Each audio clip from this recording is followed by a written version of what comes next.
Hello, Central New York, and hello, hockey fans all across the internet, and welcome to the Central New York Hockey Report. I am your host, Scott Kinville, and it's been a little while. We took last week off. Schedules are just ridiculous at this time of year. Nobody can seem to get on track. That mainly my fault. I'll be the first one to admit it. I was available. Yeah, you were actually. For once, it was you that was available. Yep. And here I am. Oh no, I got to do this work stuff. And I was like, fine. And I had college stuff going on, and then just life in general. It is what it is. Look at that hat Jordy has on. I know. Look at this, dude. We're all dressing alike. Everybody is rocking the Central New York Hockey Report hats. I love it. By the way, if you want one, you can go to CNYHockeyReport.com /merch. You couldn't even remember. I know it's terrible, and you could get your own. We have them in different colors. It's awesome, so you should go check it out. But anyways, I like that Colgate covered one. See, I got you that one. You like that? That was snagged from my hands, though. Was it? Yes. Uh-oh. The mayor wants to rock I was just going to say, at least it stayed in the house, right? Yeah, it did. All right, so let's get this show on the road here. Before we get going, I want to welcome Jordan Brockway back to the show. It's been a few weeks since we've seen you. How you doing, pal? Uh-oh, he doesn't have any audio. Come on, Jordy. Oh, boy. Oh, no. Here we go. He had audio. I don't understand. I didn't mute. He's not muted. Okay. I hope I fixed it. There we go. All right. Yeah, there you go. All right. Whatever you do, don't hit that button again. I didn't hit it. So that's been part of the last couple of weeks. Is this whole setup is a mess.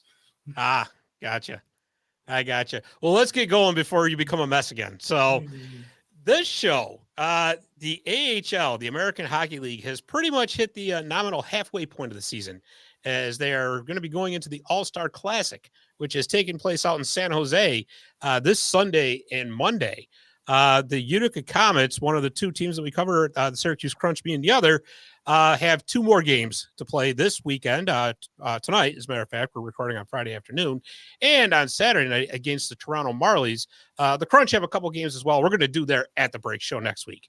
But this is our season review so far, since they're rolling into their break. We want to take a look at what's going on this season with the Comets. What do we like? What don't we like? And what do we see for the future? So they've played 40 games so far. They have an overall record of 17, 16, 4, and 3 for 41 points. They're in sixth place in the North Division. They got 32 games remaining, so that's why I said it was like the nominal halfway point. Because, anyways, who's counting? Yeah. Nobody's checking your math. They better not. They better have a calculator if they do. Really? So, anyways, Jordy, overall thoughts on the Comets this season? Oh, it's been a mess. Because you've seen, to put it bluntly, yeah. God, he sugarcoated that. He came out fired today. Yeah. Oh my God, I couldn't believe it. Yep. Go on, Jordy. So don't sugarcoat it, buddy. Listen, it sounds gonna go out. Let the man talk, right? So you've had the up and down of Willman, Criscuolo, Nemec is now up for the foreseeable future if everybody continues to get hurt. And with that, there's been a little bit of an issue of finding your scoring. I mean, looking at the stats, Clark is doing a lot better than he did last year. He ended with about, 26 last year, and he's already got 17 through half a season. And that's with a couple games in New Jersey. Yeah. So he stepped up, and with that, I mean, you've seen Schmelzer, you've seen Perrant really show up. And outside of them, you're starting to find your scoring in little places that at the beginning of the season no one would have thought. And with the goaltending starting to smooth out, and now you have three guys back there, even though Schmidt and Dawes swap places, you have a lot of options depending on what road you want to go. So they're in a better spot than they started the year. Yeah, I think so. And I mean, life being a New Jersey Devils affiliate means that your roster is going to be like scrambled eggs pretty much right from the start of the season, because it just seems like this is an organization, especially at the NHL level, that just cannot avoid injuries at all. And so, I mean, it's just been a jumbled mess as far as rosters go, because it's up, it's down, it's up, it's down. And I think part of the problem for the Comets is they haven't had their roster together long enough to create any kind of long-term chemistry. I think you're seeing a lot of that. And when the roster settled down a little bit, you notice they do play a little bit better. And I think, obviously Simone Nemec was going to be a huge part of the offense this season because, I mean, with Riley Walsh being traded away in the offseason, he was going to be the man, so to speak, that took over from the blue line. And now he's in New Jersey. And, Jordy, I don't think he's coming back. Yeah, especially with even if they do get those guys back, somebody else will probably get hurt and he won't come back. No. And you know what? Not for nothing. They drafted him number 2 overall. So if it's going to work out for him at the NHL level, that's exactly where they want him. And he's doing very well up there. Yeah. And I mean, that's been the case for one or two other guys too. I mean, haven't really seen Nolan here either or Holtzy. Holtzy after last year, he was kind of in limbo. Now he's with the big club permanently. Yeah. I mean, and Nolan hasn't played all year because he's been on injured reserve. But yeah. But yeah, I mean that's just it, right? So, but again, it's life in the AHL. That's going to happen. So, tell you what, why don't we start breaking things down a little bit here? Let's take a look at that offense first of all. So they are 16th in the AHL currently with 3.13 goals scored per game. As far as shots, they are 26th in the league. So they're like what, 5th or 6th from the bottom. It's 28.48. The Comets, going into this season, I don't think we were expecting any miracles on offense from this team anyways. Yeah, looking at last year, I mean, coming out of it, the biggest takeaway everyone kept saying was the offense wasn't really there. And while you're seeing more production than last year, you're still at a spot you're like, I'm not really confident in the offense. And that shows on the stat sheet. Yeah, but I mean, it comes and goes in spurts. I mean, it seems anyways. I mean, they're riding a 3-game winning streak right now. But I do like what like Brian Hellenen, now that he's, back from injury, what he's bringing to the team. And you know what? I got to tell you something. Xavier Perrant has really exceeded expectations this season. Yeah, I mean, you watch Perrant, and I liked him coming into the season because I said this could be a guy that does what you want out of a top 6 forward, and he's done more than that. He's done his fair share, and he's 3rd in points, maybe 1st in assists among the whole team. And he's showing up. And I don't think anyone could have predicted him to be doing this well. And like you noted, Hallinan came off injury, and he's showing up. 9 goals, 9 goals? Yep, 9 goals, 13 assists. I don't think the 13 assist number looks right. 3 assists. You can tell I haven't done a great job of writing, but 9 goals, 3 assists, 12 points in 14 games. And those two have done a lot just recently. Yeah, absolutely. Like I said, with Perrant step up. And, Ryan Schmelzer has been, in fact, the de facto 1C for the Comets this season. And he's even putting up the numbers. I mean, he's got 10 goals, 18 assists, which I believe are approaching career highs for him. So when they get some time to gel together, they've actually done well. Like I said, you look at like Justin Dowling, who they brought in the offseason. He spent some time in New Jersey. When he's there, he contributes. You mentioned Kyle Criscolo, same thing. He's also been in New Jersey for a little bit. But I think the big one that they're missing out of the offense right now is Max Willman, who is also still in New Jersey and has only played 20 games for them. But when he was there, he's got 16 points. So with that kind of production gone, it's got to come from somewhere else. Yeah, and this whole season's been about going into it. We said you're going to have to find it, but no one really knew. Now you're kind of seeing those lower guys Stillman's not producing, but he's about where we expected him. Guys like that, they're just role players that it's someone could take that step up, and right now it's the best spot for anyone to come in and just step up and say, this is my spot now in the top 6. Oh, absolutely. Absolutely. And you make a very good point when you say it could be pretty much anybody that does that.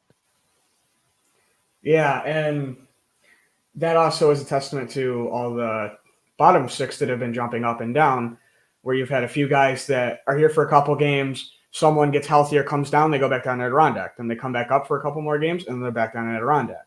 Right, exactly. So yeah, I mean that is what I mean. I honestly I think they're right about where I was expecting them to be as far as the offense goes. Because again, like I said, I was not expecting a top 10 offensive team this year, anyways. So as long as you can get production from up and down the lineup, that'll at least keep them afloat. Let's shift gears over to the defense. So the Comets are 20th in the league right now, and they've allowed 3.25 goals against per game. And they're giving up 30.08 shots per game, which is 19th in the league. Pretty much middle of the road. You kind of can see a pattern developing here, right? It's kind of middle of the road. Keep your nose just above the water and hope for the best. Yeah, and obviously you've got your veterans like your Russos that just show up, and you know what you're going to get. You're going to get a stable guy that'll give you some leadership. One guy I don't see much, and when I do, I'm never impressed is Villain. I haven't been impressed. Looking for him. His plus minus is -1. That's a lot better than I thought it would be after coming out of playoffs last year, or just how he played. But he still doesn't do enough to impress me when he's here. But other than that, the main core of the defense that's here, guys like Wotherspoon and Russo, they're doing their job. Hataka, they're all doing what they need to do. Yeah, I will give Valan a little bit of leash because this is his first year really in North America. I mean, he played 2 games in the playoffs last year. He came over late. And he was also sent to Adirondack for a little while. So, I mean, he's been kind of, he's been the guy that they put into a blender and said, here, you're going to play here. You're going to play there. You're going to play here. You're going to play there. But in 23 games for the Comets, he's got 10 assists, which, Robbie Russo in 40 has 12. I'm looking at Wotherspoon in 39 games. He's got 10. So Valant, he has been contributing. I understand how the plus -1 can be a concern. But I want to kind of give him a little bit more runway than say, just about anybody else. Santeri Hataka has actually contributed when he's here. I mean, with this, like I said, with this whole mumbo jumbo that we have going on between the Comets and the Devils, he's produced. He's got 10 points in 29 games. Daniel Masula is 11 points, 31 games. And not to mention, just to add to it all with what happened with Kel Foote, I'm not going to get into that, but he's obviously not coming back. But when he was here, he was playing a lot of big minutes for the Comets. So it's another adjustment that they got to make. Yeah. And without losing someone like that, that brings that veteran experience that he was up with Tampa Bay for a while. Yeah. Spent 5 years in that organization. That really hurts if you're the Comets and you're going, what? They probably scrambled as soon as that happened, going, what do we do now? Who's filling the spot?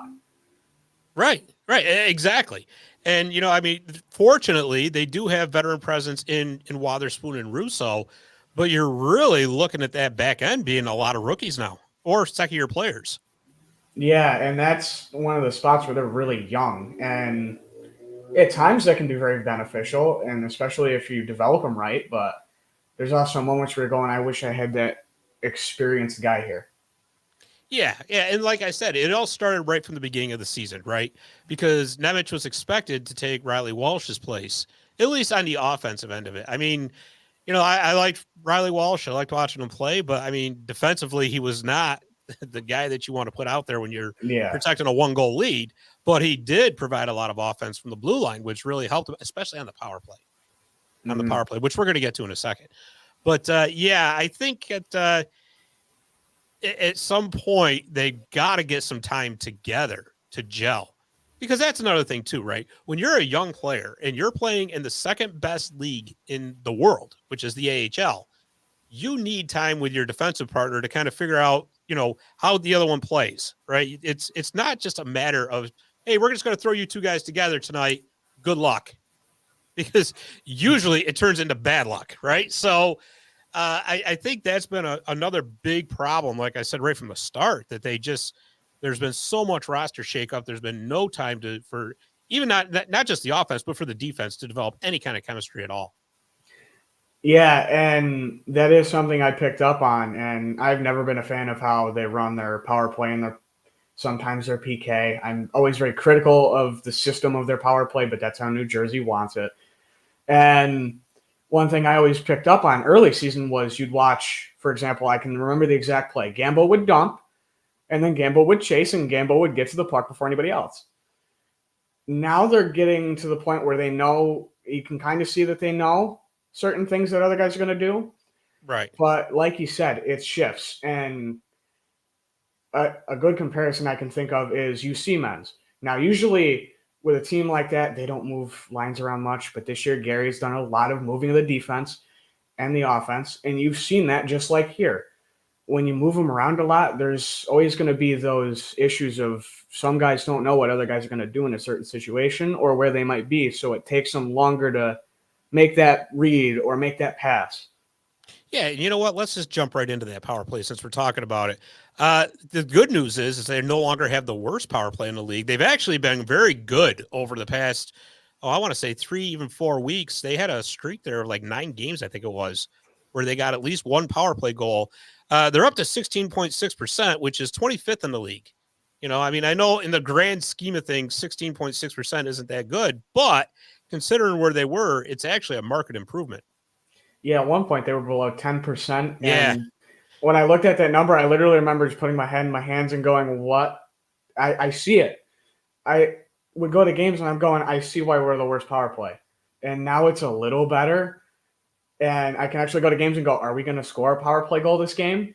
But it's a game-by-game basis. One game, they're on and they're clicking. The next game, it's like there's not a power play unit out there. You know, it's funny too. Like you talk to Comets fans when that power play drought was going on. They just wanted to get power plays back. Like, just don't call the penalty. Just let it go. It's okay. But you know, you talked about the power play with Gambardella, right? And how he would be the one that would dump in, chase, get the puck. I think one of the things that they've started doing differently is that they're finally just taking the shot. They're finally taking the shot, because when they were in that drought, and you could tell the frustration settling in. I mean, there's just no ifs, ands, or buts about that. You could see it. But they were looking for that perfect shot. They were looking for that highlight reel goal that, you know, they think it's going to end up on SportsCenter and all that. But here's the thing. A goal counts the same whether it's pretty or if it's just downright grubby, right? And I think especially Hallinan coming back has really helped, because he's the guy that's going to be – the guy's got a heck of a shot for starters. And he's the guy who's going to go in there. He's going to be physical. He's going to be a net front menace. And believe it or not, the same thing with Xavier Perrin. I mean, he's only 5'8", 170 pounds, but he plays like he's 6'3", 220. So I think that with that, and if you, and again, it's a broken record. I get it, but time for them to gel, time for them to work together. I think that you're finally starting to see this really, truly turn around. Yeah, and one thing I always picked apart early season, and this goes back to last year as a problem, or even the year before, you'd see him play around with it a lot in the neutral zone. And every time I'd just sit there, I'd go from sitting up to sitting back, and I just go, we're playing with it in the neutral zone. Yeah, I know. It's like they were just giving the other team time to get ready in defense. Yeah. And when they go in, it'd be pass, low, up high up to a point, cross it, no shot. Or they'd shoot it into a body. And it infuriated me, because I say all the time, we'll joke in 103 about the Pioneers that our power play sucks. We joke about it all the time. But then it turned into a running joke that all the Utica teams have no power play. Yeah, right. Pretty much. But I mean, I think the other thing that they're doing a little bit differently too, and that's helping them, is that you mentioned the neutral zone, which that really kind of reminded me, they're starting to hit the zone with a little bit of speed now too. Whereas before, and I see all teams doing this between the AHL and the NHL, where they'll skate the puck into the neutral zone and then drop it back to the trailer and let him skate it in. You know, I get it. Yeah. That's like part of the modern game. Okay, fine. But to me, if you don't have a burner bringing that puck in, it's really counterproductive. Yeah, and I've noticed that they've really stopped doing that. And they're finally just saying, you know what, we're just going to carry the puck in and let's go. And that's something that again, it reminds me of the Pioneers. That's something they kept doing. They were so young that they would look for just only the perfect zone entry. Well, sometimes you just got to have a guy take it in and just straight ahead, go for it, open something up. Right. And that's what both teams have started doing. They've started to just say, instead of playing all these games and looking for like the perfect spot, just go in, set it up, and get the best setup you can possibly get. That's Yeah. all that you need to do. Absolutely. Absolutely. All right, so let's move over to the other side of the special teams and the penalty kill, which has been outstanding this year. If it's not at the top of the AHL, it's been near the top for quite some time now. Right now, they are second in the league at 86.2%, and they've got 6 shorthanded goals scored, which is 8th in the league. So, Jordy, why has this penalty kill been so good? Well, they play great because they have a lot of veteran guys that know how to play a defensive game. I mean, Russo and Schmelzer and who's the third I'm thinking of? Like a Gambo, Wotherspoon, guys like that, they know this inside and out, and those usually are some of those guys are your main guys. You're like, that's the guy I want on my penalty kill because they can play a good defensive game.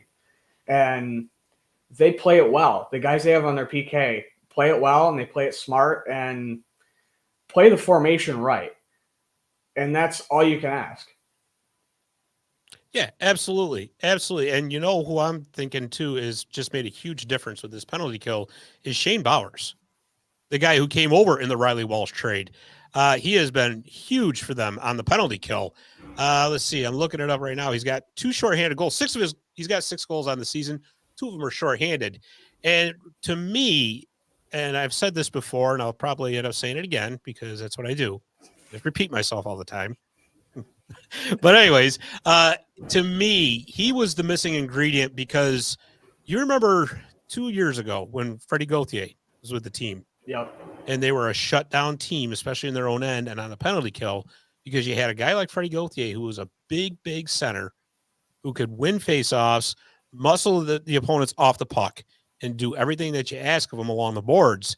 They didn't have that last year, really. I mean, Schmelzer does play that role well. But, I mean, it was Freddie Gauthier was like the guy who was like the prototype for it.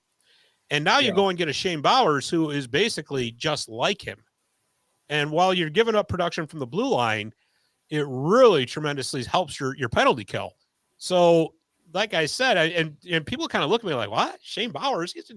No, watch the game because that's what he does. That's his game. He grinds people down, wins faceoffs when you need it, which is huge in your own end, obviously. And I think that's been the missing ingredient for them. Yeah, and you watch Bowers, and I like to kind of, in a way, put him and Perrant in the same category of they're kind of a grinder type player, but Perrant is more of your offensive kind of player of that style, and Bowers is the opposite. Bowers is the guy that you don't see on the score sheet, but you do see on the tape, and that shows. He's the right type that they needed to kind of break up the mold of the centers they have, and it's working. And like you said, Schmelzer can play that role well, and part of it's because he's a veteran, but nothing compares to having somebody that big play that role because it just fits them naturally. Yeah, for sure. And I think with Schmelzer this year, they've asked more of him on the offensive end of it. So he's really got to be looking at, now he's a top 6 forward, whereas, in previous seasons, he was a very good middle 6 forward and penalty killer. Well, now he's got another responsibility on top of it. So, and I think having Shane Bowers there really helps take the pressure off. And normally, the last couple of years, like you said, he'd be your middle 6 center, and he'd just be there to he'd be with the veteran line rolling. Just if you need something quick, if you need like a smart goal, he was your guy, and he would be on a line with Gambo and with Holtz, and he'd do his thing. When you're bumping him up, you're asking a little more of him. You need him to play a more complete game. Yeah, absolutely. Okay, so let's shift over to the next component in all of this, which is, of course, the goaltending. Now, right now, the Comets have got 3 goaltenders on their roster. They've got Akira Schmid, they've got Isaac Poulter, and Eric Shelgren is back from injury. So Schmid came down, what was it, about 3-4 weeks ago? Yeah. They brought Dawes up, and they sent Schmid back. I will say that the beginning of this season, Isaac Poulter doesn't play the way he did. The Comets would be in a much deeper hole than they are right now. 100%. And I almost kind of feel sorry for him because, obviously he's not getting the playing time that he used to with Schmid being back down. And darn well that New Jersey wants Schmid playing as much as possible because they want him to work through whatever it is that his problem is. And I don't mean that as, facetious. He's just he Mhm. struggled. That's why he got sent down to Utica, right? Yeah. So they want him working on that. But Isaac Poulter, whenever they put him in, does the job, and he usually gets them a win. Yeah, I mean, if you look at it, he's the only guy who's played better in terms of GAA. Broder played 2 games and has the lowest, but he's only played 2 games. Right. Dawes has played a few and he's got a good GAA, but with some of the stuff Poulter's endured, I'm surprised it's just at a 2.5. Yeah. And he's 12-5-1. He's the only goalie that's above 500, and he's got a 9.13, which is only second to Dawsey. So right. He's putting up the numbers more than you could ask of a guy that's on a team that's struggling offensively and has had moments where its defense is either beat up, called up, or non-existent. Right, exactly. And especially when you think about it, he was not expected to. He was actually expected to be in Adirondack. Yeah. Right. If you recall at the beginning of the season, they brought Shulgren in the offseason. They were like, oh, there it is. There's the answer. Right. And Shulgren, let's just put it this way, struggled mightily to begin with. Yeah. Dawes was still on it. He was out until Thanksgiving, right around Thanksgiving. He came back a little bit after, sometime in December, because he had that offseason hip surgery. And so Isaac Poulter really, really stepped up. And now Shulgren ended up getting hurt, and now he's back.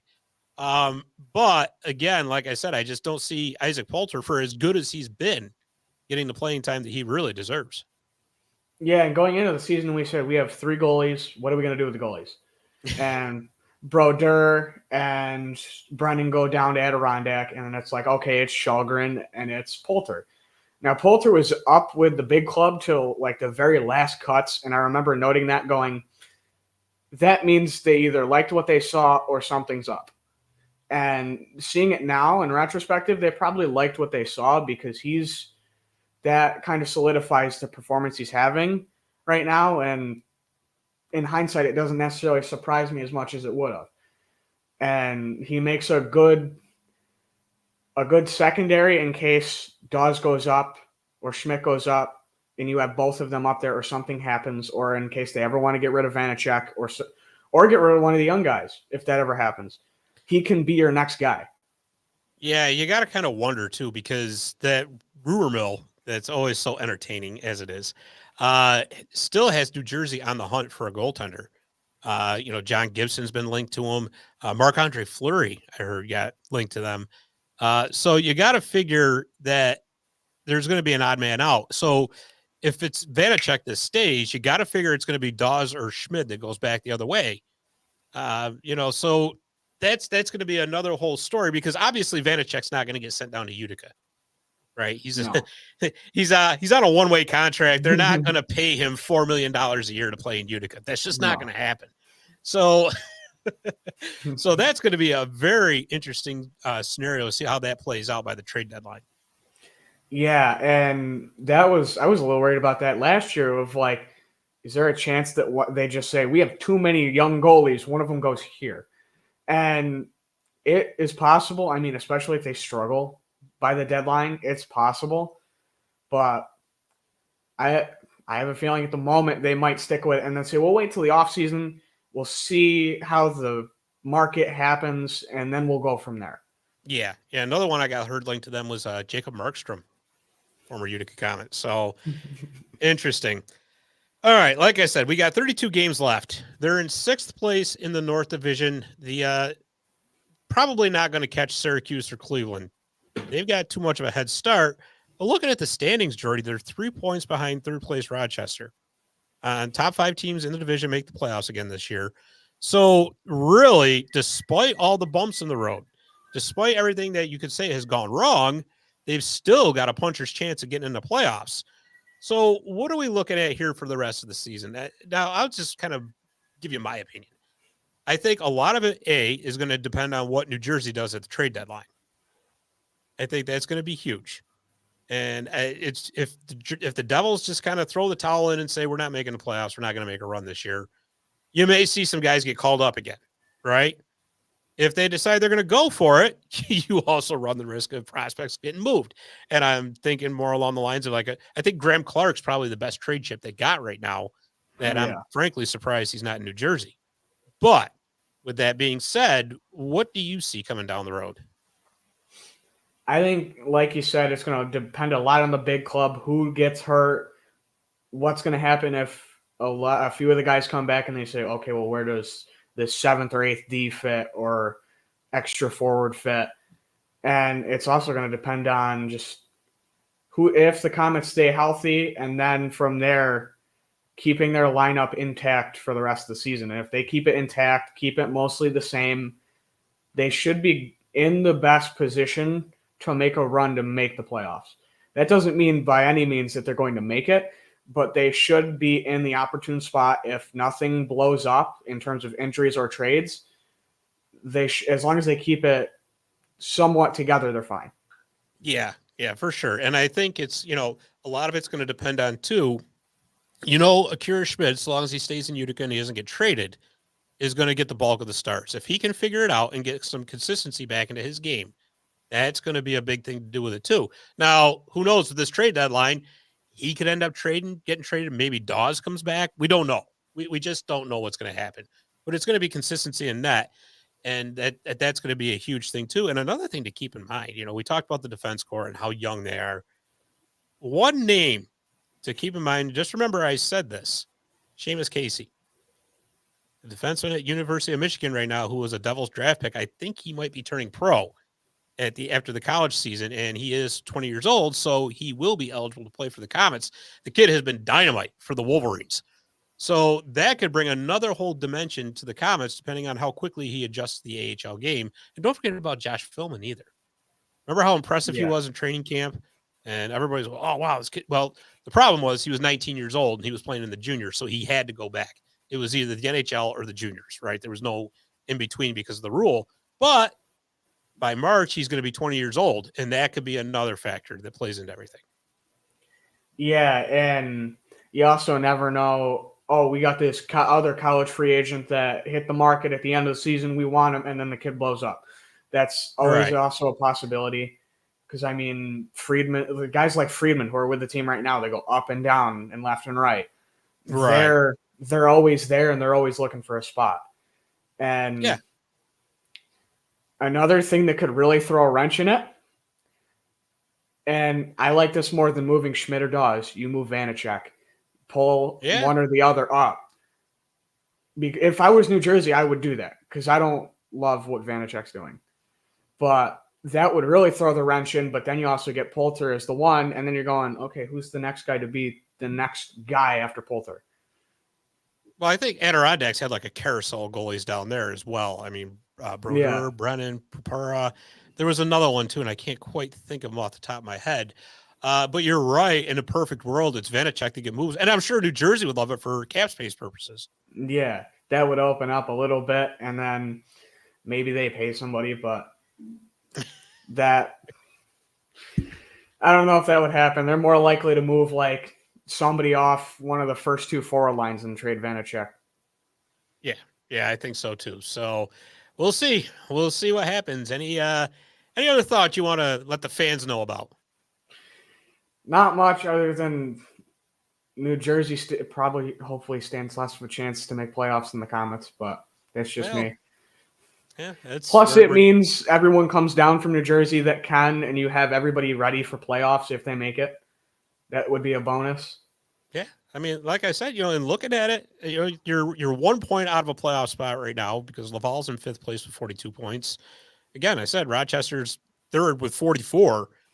Syracuse and Cleveland both have 52. I don't think they're catching those teams. I just don't think that's happening. But again, and don't forget, Belleville's in 7th place and they got 41 points. So that is just a free for all in the North Division right now for those last 3 playoff spots. So it's going to be a fun finish. The North will always be a fight to the end, no matter who's playing on what team. Yeah, and don't forget too, the Comets have got an extended road trip coming up at the end of the regular season because the women's IAHF tournament is at the odds. So that could play into it too. And again, I forgot to mention earlier. So at home they're 9-8-1-3, and on the road they're 8-8-3-0. So it's consistency rules, I guess. But yeah, so we will definitely see what's happening. Central New York Hockey Report contributor Tommy Berry has put up a preview of the Toronto Utica series, which is going to be going on tonight and tomorrow at the Adirondack Bank Center. So if you go to CNYHockeyReport.com to check that out, you can get Tommy's insight as to what's going to go on there. And like I said, we will do the Crunch preview next week. I'm probably looking at Wednesday. So anyways, we appreciate everybody tuning in and listening to our thoughts on the Utica Comets at the halfway point of the season. We will be back next week, hopefully with one or even maybe more shows. Who knows? But anyways, Jordan, thank you as always for all your input. We really appreciate it. No problem. It's it's about the little things. That's right. That's right. We got to get Jeremy back to remind us of that too. Yep. All right, everybody. Thanks for listening. We appreciate it. And we will see you next time on the Central New York Hockey Report podcast.